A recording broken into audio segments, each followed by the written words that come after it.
Okay guys, as we saw when we were at the workshop, I promised you I would make a small video on how you can remove somebody out of an image. So when you've got a situation like this particular photo where Martin's holding the ice light to give me enough light, what I need to do in order to actually remove him from the image to have the final image looking as best as possible. Well, I've chosen two images here. I've got one with Martin in the image, and it's important that you do this, think about this when you're on site, because I don't know exactly what's behind him, so I can't fake it in Photoshop. But if I take another photo of him in a different location on the screen, then I know exactly what it is that's behind him, and I don't need to worry about anything in that regard. So my first trick here is I've got to make sure that my images are edited the same way, and if I just make sure that they're completely raw, then I can come in here and I make my adjustments, make sure that my adjustments in both images are the same. Very important to also notice is that when you do this is that your focal point needs to be on the same spot, and realistically all the camera settings needs to be the same. So our focal point here is always going to be our model, and our settings are based on the light on her at that point in time. And then I can quickly come in and adjust the actual image to be the way I want it to be. And so when that comes back, we'll see how I actually wanted the image to look like. Might make it just a little bit lighter. No, it's too much. Take it down to about there. That looks pretty good to me. And now if I go to my other image and I just take the previous settings, then effectively, because we are in the same environment, then everything's going to appear the same. Now, it might not look 100% the same for the fact that we do have more light here with from the ice light, but if you look over on the sides here on the left-hand side, you can see it's pretty much the same thing. Okay, so while it's running up there, that's the only thing I need to do in Lightroom. I just make sure that my images are going to be actually adjusted in Lightroom the same. Now, if I take both images and I right-click and say Edit in Photoshop, then both images should now open up in Photoshop, ready to actually be manipulated a little bit further.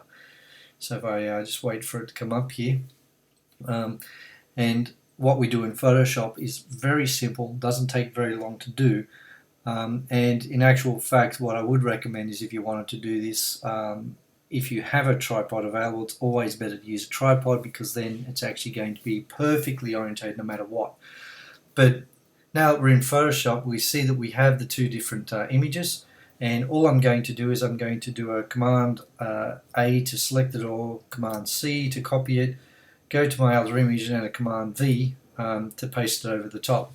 So you can see here I've now got my layer without Martin on the spot in front there as well. So my next step is with them both visible, I highlight both sides here, and I come up to Edit, Auto Align Layers, and just hit OK. And what Photoshop will do now is align the two layers together so that you can see where the difference is.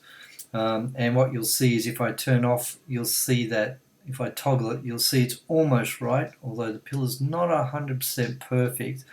So I'm going to turn this on, change my opacity just down a little bit so I can see where it is, and just using the Move tool, I'm just going to move it just a little bit till the alignment is the way it should be as best I can.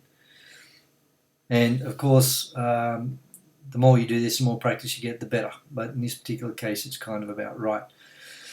So now what I can do is I take the layer, as long as I've got layer 1 selected here, then I come up to layer mask, hide all, then the top layer is completely hidden, and you'll see that we have a black layer mask here. So now if I take my brush tool, and as long as I've got the white brush there, then wherever I paint, Martin just disappears. Now what you'll see here is as I paint over the ice light, it's coming up dark, and the reason why is because in the original image that particular part was not lit by the ice light. So in our particular case here, we don't necessarily want to have that there. But as you can see already that straight away Martin's gone, but we've got this great thing here which is not very useful to us.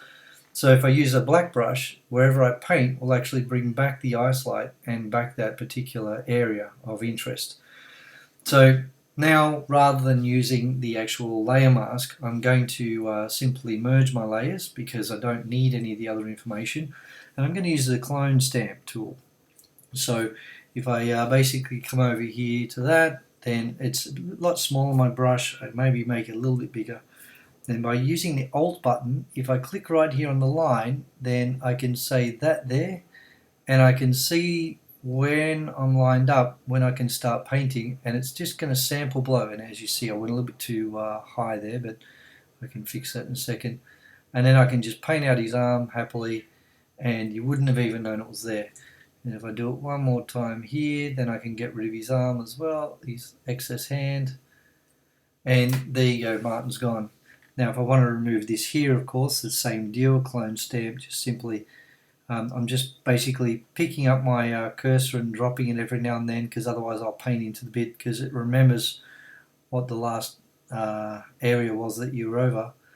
And as you can see there, it's happening, and I'm doing this very fast, but in reality I'd spend a lot more time to make sure that everything lined up. But the bottom line is you get the idea. Actually, I'll just make it a little bit nicer, and I would clean this up a little bit better.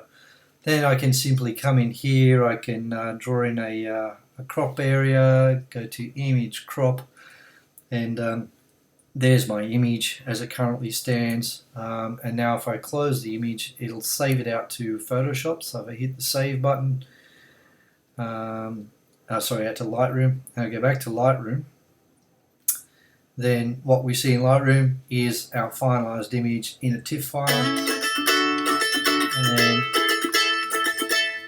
And now if I just basically hit this, then I can straighten it up to make it perfect. And that's it. That's all it takes to remove him out of the picture. I hope this helps, and I hope you can do it yourself now.